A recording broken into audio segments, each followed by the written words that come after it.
안녕하십니까. 오늘도 지옥 공부합시다. 오늘은 28번째의 태풍 대과죠. 위에는 연못이고 밑에는 바람이죠. 그것이 크게 지나쳤다. 그 개성을 보더라도 위에는 이 단계로 봤을 때 상계가 택계고 밑에가 송계잖아요. 그래서 이 태풍 대과라 이렇게 이야기했죠. 그래 문왕이 지필한 이 계사를 봅시다. 대과, 동료, 이유, 유왕, 형통, 형할, 형통할 형. 그래서 크게 지나침이라는 것은 이 용마루 동자니까 이거 힐료죠. 그래서 용마루가 휘었다는 거죠. 그리고 우리가 집에 천장에 보면 쭉 받치고 있는 것이 가로로 중앙에 딱 받치고 있는 용마루라고 그러잖아요. 그 용마루가 휘었으니까 집이 이제 지붕이 내란질판이죠.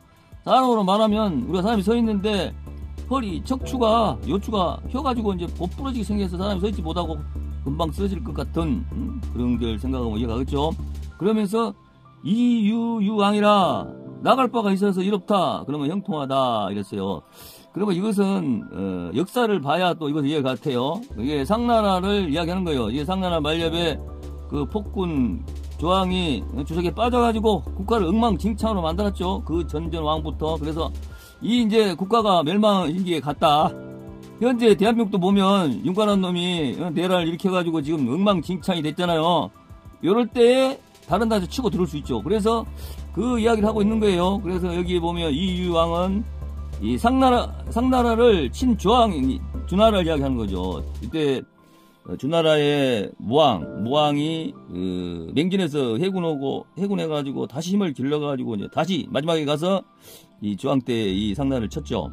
그래서 그것도 원형이정으로 쳤기 때문에 형통하다 이거죠. 형통형자를 주역에서 많이 나오죠. 이 원형이정으로 보고 인예의지로도 보고 그러죠. 그래서 이 천도로 이야기를 할 수 있는 것은 무왕이 명진에 왔다가 해오는 역사가 있었잖아요. 그때 아직 그래도 상나라 힘이 남았으니 살상이 인명이 너무 많이 살상되게 했으니 다시 돌아갔다. 힘을 더 기울고 상나라가 힘이 더 약할 때 다시 오자 그래 해군했었죠. 그러면서 천지 하늘의 뜻을 모르냐 그 신하들이 자꾸 말 안 되니까 하늘의 뜻을 모르냐 그러면서 해군했었잖아요. 그 이야기를 하고 있죠. 그래서 천지 지도로 했기 때문에 원형 이정을 했기 때문에 나갈 바가 있어서 이롭다 이렇게 이야기를 했습니다. 그 다음에 이것을 가지고 이 공작께서 단사에서 이야기했어요. 단활 대과 대자 과야 그랬네요. 그러니까 지나치게 크게 지나친 것이 지나간지 크게 지나치는 것이 대자 큰 것이다 이렇게 이야기했어요. 그것이 지나치는 거다. 한마디로 이제 큰 것을 지나치는 것이 지날 걸 써가지고 지나칠자 지나쳤다 이 말을 했네요. 지나쳤다. 그러니까 대과 대자란 것이 지나쳤다. 그 다음에 동요 이게 아까 여기 용마루 동자네요. 용마루 동자를 요 힐요자 용마루 동자가 했다는 것은 본말이 약한 거다 그랬어요.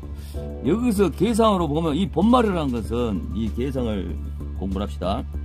이 상효가 본이에요. 그리고 우리가 이 계상을 읽을 때 1호, 2호, 3호, 4호, 5호, 6호를 안 읽고 밑에를 초유로 읽잖아요. 이게 초유 그리고 이해를 상육 이런 식으로 상자 초자를 붙이잖아요. 그걸 이야기하는 거예요. 첫 번째의 효는 이게 본이고, 마지막 상육은 말이에요. 그게 약하다는 얘기는 계산으로 봐도 그러죠. 초효가 음으로 돼 있죠. 그리고 이 상효도 음으로 돼 있잖아요. 그래서 이 본말이 약하다, 이것을 계산 보고 이야기한다, 이렇게 보면 되죠. 우리가 그 사회에서 많이 쓰잖아, 이 본말이 전도됐다고 하고 막 말을 많이 쓰죠. 그리고 뭐 여기서 또 다시 강화이중이라 그랬습니다. 강이 지나쳤다, 가운데서. 이것은 계산을 보면 알죠. 이 가운데에 이 강이란 것이 양효를 이야기하는 거잖아요. 그래서 양효가 너무 많죠. 4개고 양쪽 음이 가늘한 음들이 받치고 있는 걸 지금 이야기한다. 그래서 이 사효 가운데 있는 2효부터 5효까지를 강으로 봤죠. 그래서 너무 지나쳤다, 가운데 있는 것이. 그래서 손이설, 기쁠열로 썼죠. 이게 말씀설인데, 근데 여기서 이야기하는 건 기쁨 열로 읽어야 맞아요. 왜냐, 계상을 보면 이 택계가 기쁨이잖아요. 기쁨이고 밑에 손이 겸손이죠. 그래서 계상을 이야기한다. 이 손은 아래에 바람손을 이야기하는 거고, 이게 기쁨이잖아요. 아니, 이게 겸손이잖아요. 그리고 밑에의 기쁠열자는 이 택계죠. 택계가 기쁨으로 이 상을 우리가 표현하죠. 그걸 이야기하고 있다. 그게 나아가니까 겸손으로서 기쁨으로 나가니 나갈 바 있어 윤회하다, 이내 그게 형통하다 그랬어요. 아까 이 이유양 설명했었잖아요. 주나라의 무왕이 원형이종으로 해가지고 이제 동마루가 히듯이 상나라가 완전히 그 마지막 왕 주왕, 실사변에 점춘차 쓰는 주왕이 주석에 빠져가지고 나라를 엉망으로 만들어놨죠. 우리나라 예를 들었죠. 우리나라 윤관한 놈이 대란을 일으켰잖아, 이번에. 엊그제 3일날 그렇게 나라가 엉망진창이 되니까 이제 보고 힘을 기르고 있던 주나라가 상나라를 친 거죠. 그것도 원형 이정으로 쳤죠. 한번 맹진에서 아까 이야기했듯이 해군했다가 다시 힘을 더 길러가지고 더 쇠약했을 때 상나라를 쳤죠. 왕정이라는 것이라 이게 말에 가서 꼭 그렇게 그 왕들이 선창지 하니까 나라가 멸망하고 그러죠. 그래서 그것을 이야기한다. 그 다음에 대과지시라 그랬어요. 크게 지나치는 것이 주역에서는 이 떼시자를 시성으로 이야기하죠. 그때의 바탕함으로. 그래서 크게 지나침이 아주 그때 딱 맞춰서 그렇기 때문에 이 준하한테 맥힌 거죠. 그것을 이야기하는 거죠. 그러니까 모시고 그 때가 있는 거예요. 그게 그 찰나에 딱 주나라가 치고 들어간 거죠. 그걸 이야기한다. 그래서 굉장히 크도다, 이렇게 이야기했네. 운영 영의정으로 쳐들어갔으니까 굉장히 감탄사 쓰면서 주나라 입장에서 봤을 때는 굉장한 큰 거잖아요. 그것을 이야기했다, 이렇게 이해를 하면 되겠습니다. 자, 이래가지고 단사, 이 계사를 설명한 단사, 공자가 설명한 단사를 공부해봤습니다. 다음은 초유부터 다시 들어갑시다. 초육은 자용 백모 무구라 했습니다. 그러니까 여기서 이것이 돗자리자죠. 이 돗자리자, 이게 쓸용, 임백, 띠모, 없을무, 허물구, 허물이 없다. 이것은 이제 이 띠를 이해를 해야 할 것 같아요. 시골 사는 사람들은 아는 사람들이 많겠지만은 이 도시 사는 사람들은 띠가 뭔지 모르죠. 띠모란 것이 그 억새풀을 생각하면 될 것 같아요. 억새풀을 보면 이게 가을 되면 이게 피면 하얗죠. 그 털, 그 하얀 것이 그 띠모에서 나온 그 하얀 그걸 이 백모로 이야기했어요.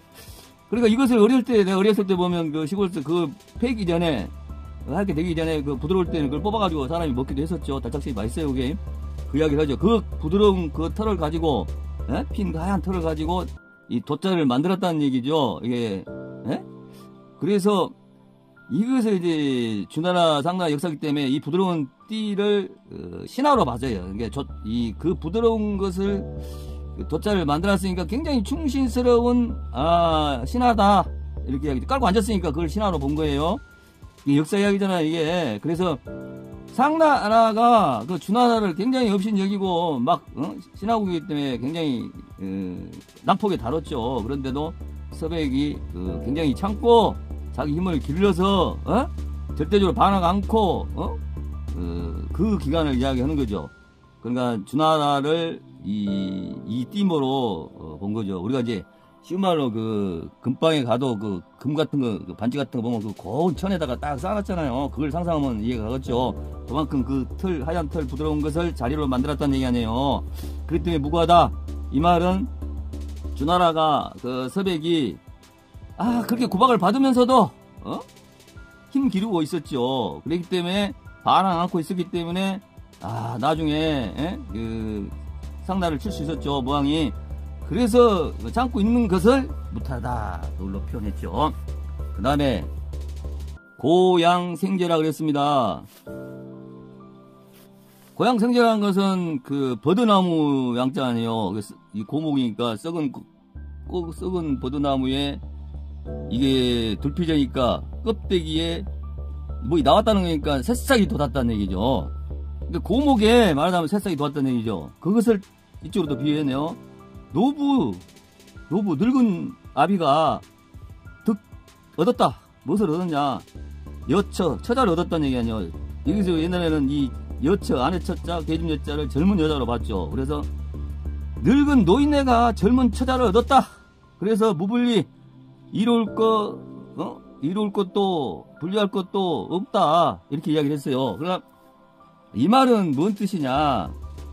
이 고목을 사람에 비운 것이 이 노인득 기여처 무불리 이랬죠.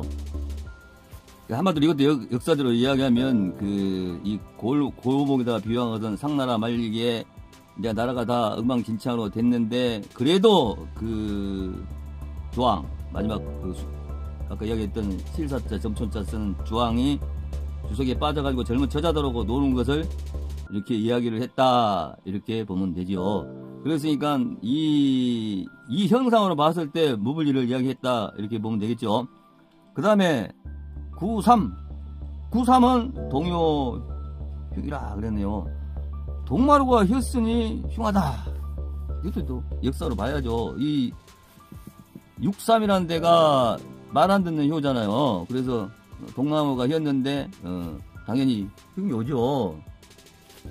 그러니까 이것을 요때 상나라 이야기를 은나라 이야기를 하고 있는 거예요. 상나라 은나라를 헷갈리는 사람이 있는데 그 상나라가 은이라는 지역에 있었기 때문에 그걸 상나라라고 했다 그래요. 그래서 상나라에 그 원조도 있죠. 그 제을 아버지가 무라네요. 그런데 제을 아버지 때부터 그 신을 경시하는 게 있었다 그래요. 그래서 그 천도제를 지르면 우리가 산에 가가지고 무슨 기우제나 이렇게 지르면 하늘에다 제사를 지내는데 그게 아니고 왕이 이제 신이 된 거예요. 그때부터. 그래가지고 제을 그때도 자기가 신 짓을 했다 그래요. 그래서 제사를 만약에 이제 제사를 지내도 실질적으로 신이 제사를 안 받았다고 합니다. 하늘이. 그러니까 신이라는 개념이 우리가 이제 귀신을 이야기하는 게 아니잖아요. 그 이제 하늘을 모르고 천지 지도를 이야기하는 거잖아요. 그래서 그만큼 이제 왕도가 무너졌기 때문에 하늘이 놓여가지고 이 왕들이 제사를 지내면 그 제사 음식을 안 먹었다 이렇게 이야기를 한 거예요. 그것이 사기 주봉기에 쓰였다고 합니다. 그러니까 왕도가 이제 상나라 왕도가 무너진 것을 이 용마루가 꺾인 것에 비교해서 흉하다 이렇게 이야기를 했어요. 그러니까 이 사묘답게 아까 얘기했듯이 사묘가 남 말 안 듣잖아요. 그냥 자기 주장대로 하는 거죠. 그래서 몇 대 왕들이 천도를 무시하고 지가 신이 된 양 그 짓을 해가지고 이제 국가가 멸망하는 그런 것을 비유적으로 용마루가 키워가지고 흉하다 이렇게 이야기를 한 거죠. 구사는 용마루동 이게 2로 솟아올 용이죠. 별용, 클용이야 클용. 그리고 길할길, 동융길이라 유타인 그랬어요. 이것도 역사로 봐야 빨리 이해가죠. 아무프로 여갖고는 아무프로뿐이 안 되니까. 이것은 주나라 입장으로 봤을 때 아까 이야기했듯이 상나루에 이제 용마루가 무너졌잖아요. 그것을 주나라가 접수해가지고 이제 상나라를 접수했으니 길하다. 예, 유타 이란 것은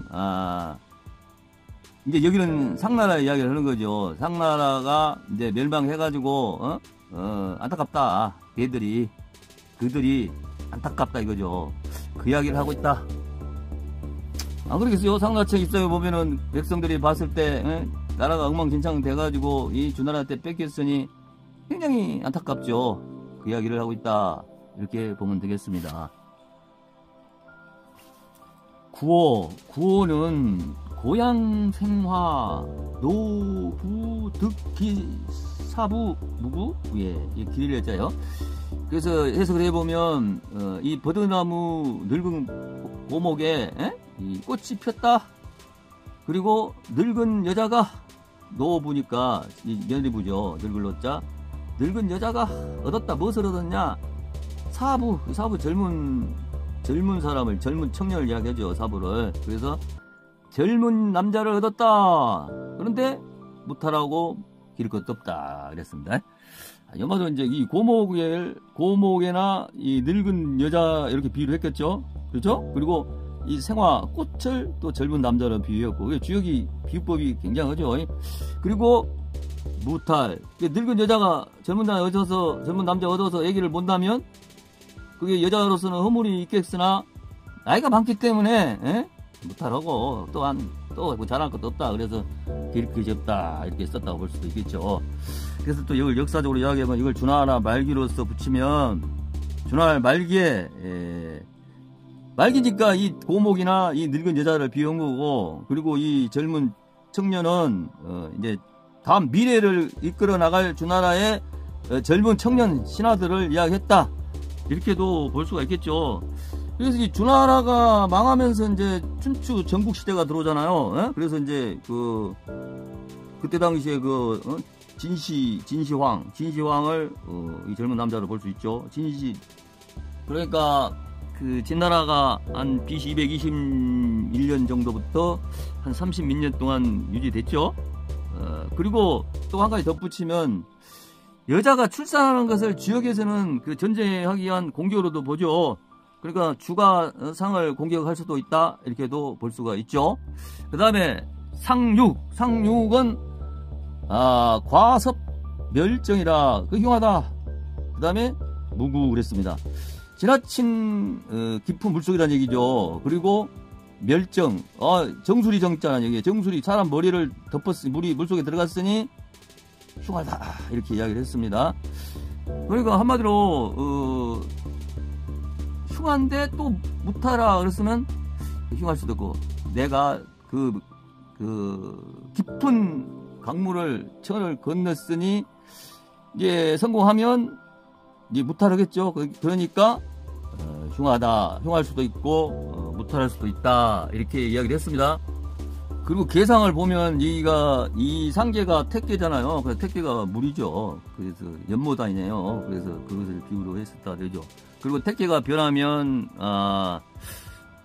천풍 국계가 되죠. 그죠? 천풍 국계 되면 그 뒤에 보면 유황이 자신의 정비를 버리고, 그리고 태자도 패하고, 그리고 포사라는 여인을 정비로 맞이했잖아요. 그래가지고 첩의 자식을 태자로 만드는 그 과정이 있었죠. 그래서 이렇게 그것을 비유했다 이렇게도 볼 수 있죠. 멸한다는 것은 자기 자식을 왕비를 이렇게 멸했다. 그건 지나쳤다는 얘기죠. 그 이야기를 해서 그것이 흉할 수도 있고 또한 무고할 수도 있다 이렇게 이야기를 했죠. 그래서 나중에 그걸 다시 고쳤죠. 그 태자는 바꾸지 않았죠. 그래서 무고하다 이렇게도 이야기를 할 수 있겠습니다. 자, 이렇게 해가지고 오늘도 태풍 대과 이 28개를 공부를 해봤습니다. 여러분도 열심히 하셔서 멋진 해석 바랍니다. 같이 해주셔서 대단히 감사합니다.